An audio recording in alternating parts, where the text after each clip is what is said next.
Sure. Big knockout win in your first main event on Showtime. Congratulations. Thank you. You're on with us and members of the press here. We're going to take some questions. For starters, tell us about how you feel right now after that KO.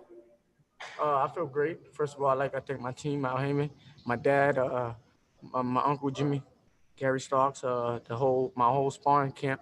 My whole sparring partners that came out during the COVID and gave me this work. But I feel like it was a great performance. I dominated the whole fight. I gave up probably 2 rounds, but that was by choice, just to make him build his confidence. But I knew in the later rounds I was going to stop him. You definitely seemed to come on as the fight wore on. In the 8th round, you had the deduction of the point for the low blow. But in the 9th round, it was fireworks, punches from both men back and forth. Tell us about the adjustment from 8 to 9 or the second half of the fight where you were much more active.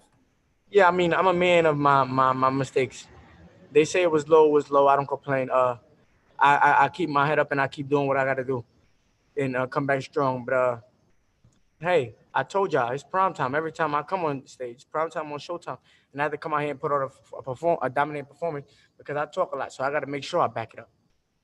It was definitely a performance. A 411 plus punches, accuracy of about 52% on the power punches alone. Switching from left to right. Is that the highest in a super featherweight division? Percentage? I don't know. We have to look into that. But we'll go to our CompuBox guys for that. For now, let's take some questions. Corey, we'll start with Jeremy Herridges, fansided.com.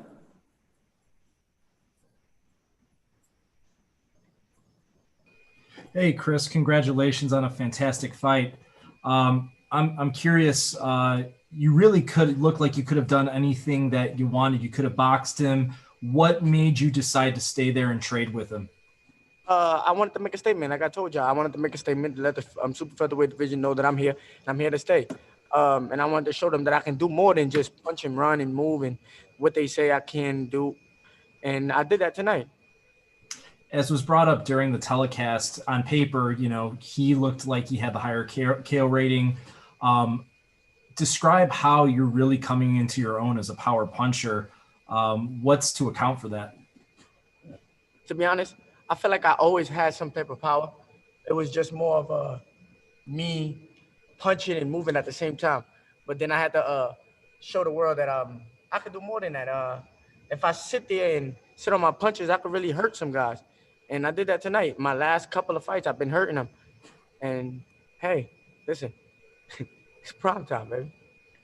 Is it also kind of a mental edge as well that the more you do and the more you knock out opponents in this type of fashion that you can see yourself kind of going for the knockout more often?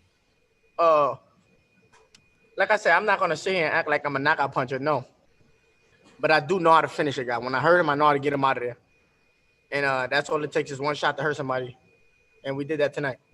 You certainly did. Congratulations on an excellent performance. Shout out to I'm Jaime Arboleda. He was definitely a strong young fighter. And I hope he keep his head up and come back stronger. Thanks, Jeremy. Let's go to Keith Idec, boxingscene.com. Hey, Chris, congratulations, man. Thank you. You're welcome. How important was it for you tonight, even going into the fight, to get a knockout? Because you seemed intent to do that by the way you fought tonight. It wasn't important. Like I told you, I'm not a knockout puncher. I'm a winner. The name of the game is boxing. Hit and not get hit, and that's what I do every time. But tonight, I just wanted to make a statement because a few years back, his coach said something. Even though he's my guy, his coach is my guy, but he said something a few years ago, like along the lines like if Colbert fight one of my guys, he wouldn't be able to keep up because he's not disciplined, his stamina or something like that. And tonight I had to come out there and show him I'm a bull, I'm a dog. Chris, what were they telling you in your corner, maybe at times when they thought you were trading too much or whatever? What was being said to you and what did you say? Stay off the ropes and use the jab. But early on in the fight, I hurt my left hand. So I couldn't really use my jab as much. So every time I hit him with the jab, I hurt myself. But I don't make no excuses. Like My dad told me, suck it up. Suck it up. We got 7 more rounds. I said, I'm a dog. I ain't worried about it. Let's go. We're going to finish this fight. We're going to finish it strong. And that's exactly what I did. Just one last question for you, Chris. I know when we spoke the other day, you said you weren't really, even though you beat Corrales convincingly, you weren't really pleased with your performance, and some of it had to do with what he did. But how much do you feel that, how much more pleased are you with this performance, and how much do you feel that people who watched were more pleased with what they saw? Yeah, with the, what's the last guy, Corrales. I wasn't really pleased with my performance. I got the job done, hey. But I was a little disappointed in myself. I was supposed to, I wanted to knock him out because I knew I can if I get to catch him with a clean shot. But hey, it happened how it happened, and we here. I moved on to this fight, got the beautiful knockout, and we're going to move on to the next one. Wait, what you said at the end of the question again? How much more do you think people were pleased with what they saw from you tonight just watching the fight as opposed to the Corrales fight? I mean, hey, people in boxing, people love to see knockouts, right? And I gave them what they like to see. Chris, is there anyone in particular you would want to fight next? No, I like to fight anybody out hanging in front of me. If it make money and makes sense, let's make it happen. Thanks a lot, Chris. Thank you. Hey, thanks, Keith. Let's go to Abraham Gonzalez. Next question, Abraham. Hey, Chris, congratulations on your win today. Thank you. Quick question. So when you started off in the first round, came out blazing fast. Was it a little bit in your mind that maybe you were a little bit caught up in the moment of being on the main event and then had to kind of, chill a little bit as the round went down? No, I don't get too caught up in the main event, co-main event, first fight, last fight. To me, it's just another day, another dollar. I got one job to do, and that's to win. And I did that tonight. I didn't get caught up. I just wanted to come out and make a statement, like I told y'all. I want to let the super featherweight division know I'm here.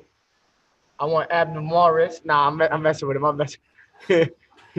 I like messing with Abner because he said he coming back, so I like messing with him. But I just want he right there. Thank you, Abner. Appreciate you. I just wanted to let the super featherweight division know I'm here. That's it. Ain't no hype about first fight, last fight. Being the last fighter, I don't like it. You gotta wait too long. I want to go in and get it over with. Got it. And then round 9, I tell you, there's been a lot of rounds of the year, but that may very well be one of those nominees for the round of the year when you were in the midst of it and you were going back and forth. Yeah, definitely. Round 9, he landed a lot of shots. I think that's the most shots somebody ever landed on me. I don't know why I was letting them land on me. I really could have slipped like 99.9% of them, but hey, it's boxing. You get hit. It's not about how you start, like people say, it's about how you finish, and I damn sure finished strong. Yeah, and then I know you mentioned that you wanna fight the top 5 guys. When we spoke a couple weeks back, you mentioned maybe fighting Tank or a guy like Jamel Herring. Is that something that's still on your immediate radar, or is that like a little later in 21? I mean, yeah. I mean, like I told you, those are fights that can happen in the near future when it makes sense and when we both got a big fan base and we can sell out our arena and make the most money we can make. But like I said, I'm here. I'm not going nowhere. I'm not going to fight anybody in the top 5 or whoever out in front of me. All right. Thank you, Chris, and congratulations again. Okay, Chris, that's all the questions we have in queue. Congratulations again. Good luck with your new business in New Jersey, Primetime Chicken. Difficult time to launch a new business like that. We wish you luck with that, and good luck through the holidays.